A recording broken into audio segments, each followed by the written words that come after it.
Hey everybody, it's Michael De Silva's today's news. As you know, Liberty University is not on the air on the TuneIn app, and we just want to let you know that's been off the air. I don't know how long it's been off the air on the TuneIn app, but hopefully they'll renew their license or whatever they need to do to get reinstated back on there so people can listen to them through the TuneIn app.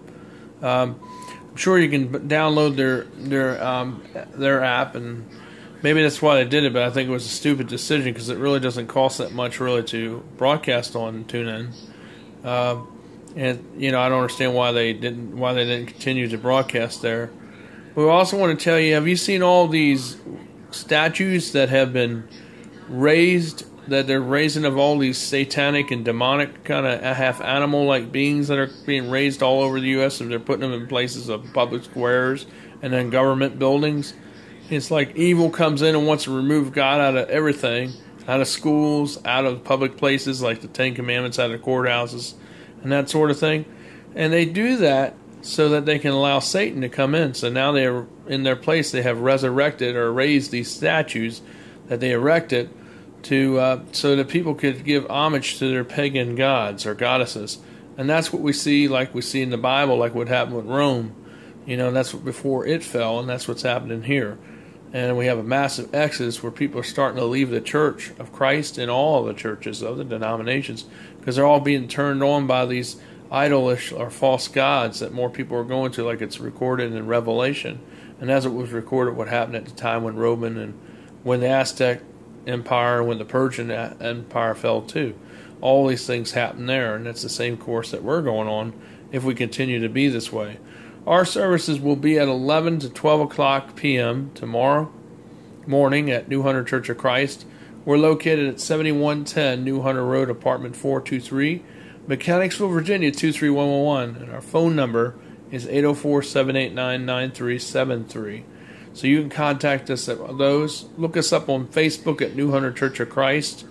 You can also see us on YouTube. Just go to YouTube and type in New Hunter Church of Christ.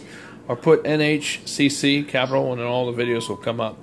Or you can just put my name, Michael, M-I-K-E-L, De Silvis, D-E-S-I-L-V-I-S, and it'll come up like that too. And you can see all the programs that we put out each and every week on a variety of clever subjects and of interest, as well as our church content and teaching contents, which are very well done, may I add, because I really do work on them very hard.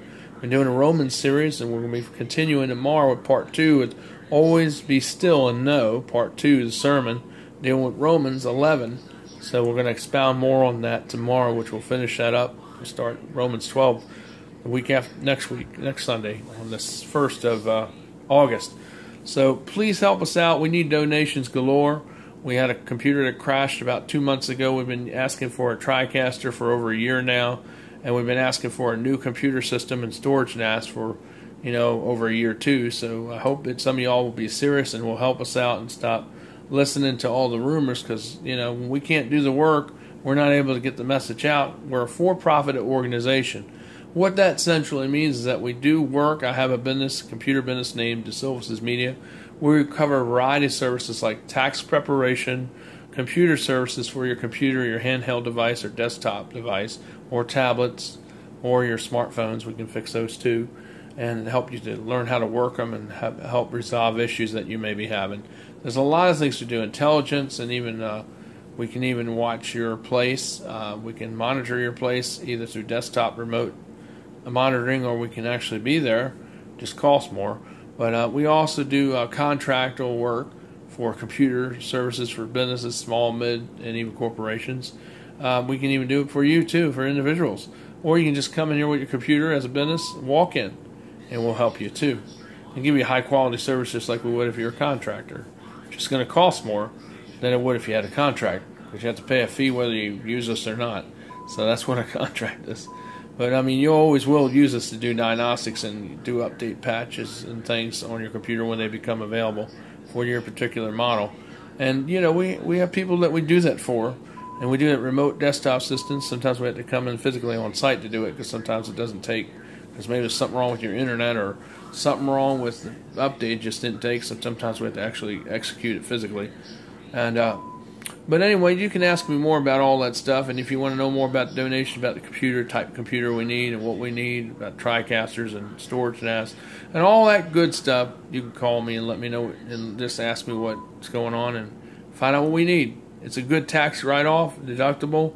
As an individual, a small business, a big business, or even a church even can give. It's all win-win because you're helping us to do God's work, because that's what all this stuff is going towards.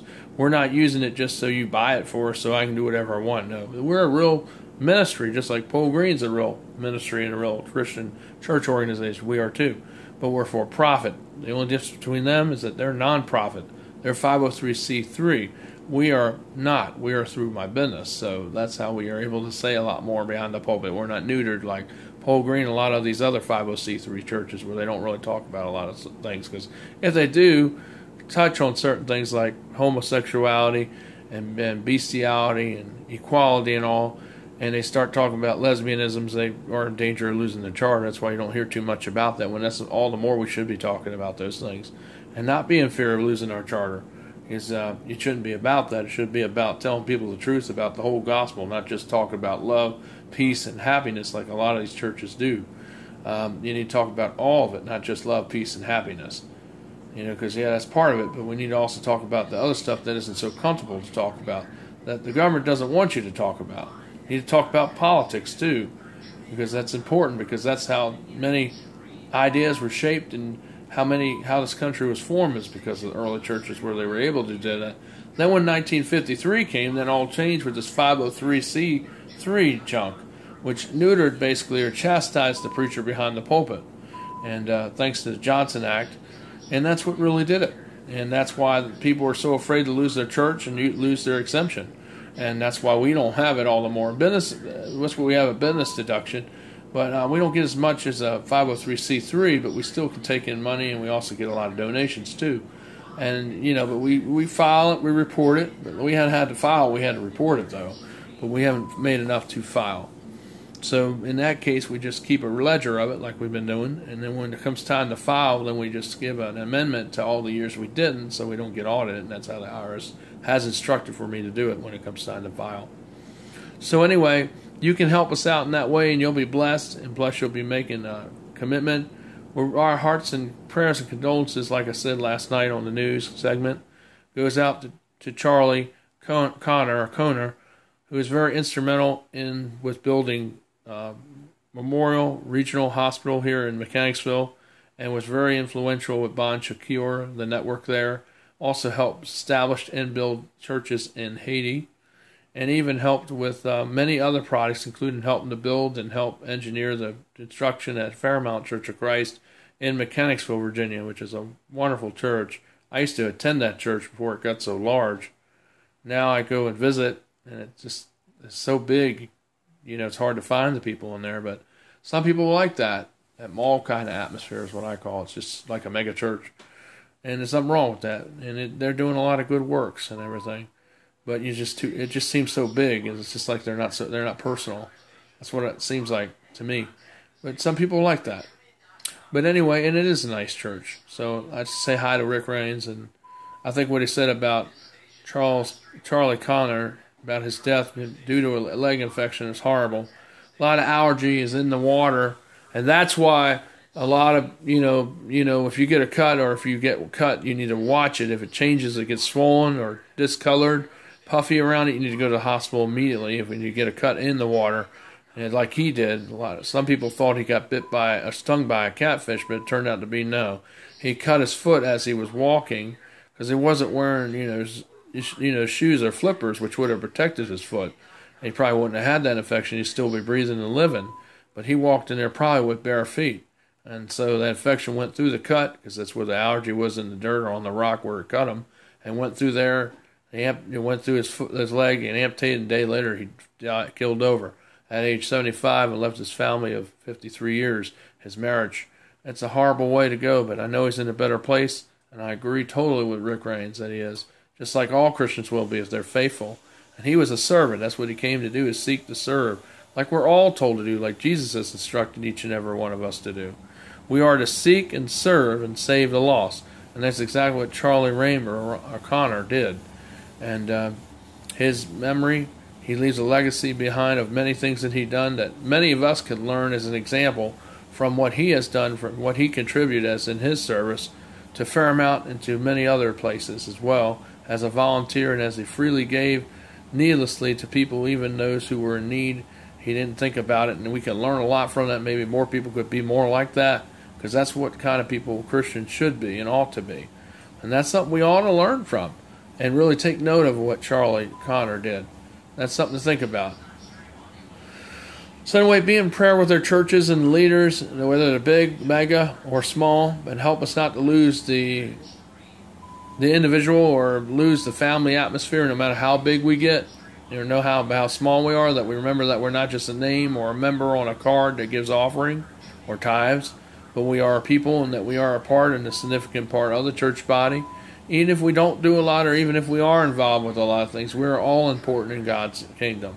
Even if we're not always understood, to always go the extra mile to try to accept people, even when it's not always comfortable because we don't understand, or we're not on the same page or wavelength, or we don't have the same chemistry, but we should still accept and embrace everyone, just as Jesus did, and just as we're instructed to do too as well. Remember, we are under love right now. We're not under law because we're under Christ. And that's what Christ says when we practice love in action with one another, as we've been doing on a series on how to interpret biblical law and the scriptures of 40 questions. We're question number 18 tonight out of 40, and we're dealing with a lot of various aspects of the scriptures throughout the whole Bible. But if you understand the Bible and you know it, the stuff isn't too hard, and it isn't too hard. I mean, it's not hard to answer these questions. So all we're just asking you to do is take a look at and gander at them, and really just have some input, because it will generate and breed and bolster and foster really good discussion and also learning for people that don't know as much. And if you get the book, that's 40 questions that have to do with the biblical law of Scripture, how it's interpreted and how it's applied, and how it's not applied today, and how we're under Christ's law, which is really love. That's really what we're under today. When we do love, then we follow the commandments that were in the Old Testament. We're still under those pretty much today under the New Covenant. But when we practice love, we do that automatically. That's what Paul's saying, and that's what Jesus emphatically said. And a lot of times we miss that in church, especially when it comes to when we have to. Some people still believe, like traditional Orthodox Jews, we still have some of them, or New Testament Jews, that still practice the law. So if they do, you have to be what is called flexible. Meaning you're preaching under different intenses because you're trying to meet the weaker brothers and sisters, because those people are still under the era of the Old Testament covenant, and they're still in era of their ways, and so they would be considered, as Paul and Jesus would say, as a weaker brother and sister. So how we have to reach them is meet them on their turf, and then we preach the gospel, present the gospel message to them, and that's how Jesus effectively, single-handedly would convert a lot of people to Christ, to get them under the law of love, which is not the law, but love. When we practice loving one another as Christian brothers and sisters, that's what we're under today. That's the law in action through the love that we show to others. So that's what we're doing, and that's what we should be doing. A lot of people miss that. So sometimes we have to change so we can meet other people's needs and reach them where they are, so we can pull them to where Christ is and get them converted over to Christianity. That's what everybody should do. Doesn't mean we agree with their teaching, but that's how we reach them on their level first, to bring them to where we are, where Christ is, by reaching them on their terms, so to speak. So, when you work in other churches sometimes, and you're teaching other denominations, sometimes that's a way to reach people, to convert them eventually to Christ, to Christianity. So a lot of people like to wear that name Christianity, however, but when they're not practicing the precepts of all what Jesus said, like a lot of man-made theology, hocus pocus, instead of following what Jesus said in the Scriptures and what the Scriptures actually teach, then they're not really a church of Christ. They're not really in the body of Christ, because they're really practicing some man-made dogma rather than practicing the true word innately from God of what He said and what He spoke about. So that's something to really think about, folks. You wonder why the mass exodus is starting to happen. Yeah, it's down because summer, but also it's been down in the winter too. Many people are leaving church because my butt hurts, my back hurts, my neck hurts, or I'm afraid to be around people, whatever the excuse is.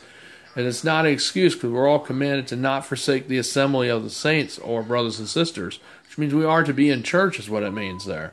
Whenever it meets, we're supposed to be there attentively. If we're in a home church, we need to promote it so we can get other people in, evangelized, and win people and get people to come there outside of your home. It's not just there for you to be there yourself, but it's there to be there for your family as well as extended people that come in from the community. That's what a home church really is when it's functioning right.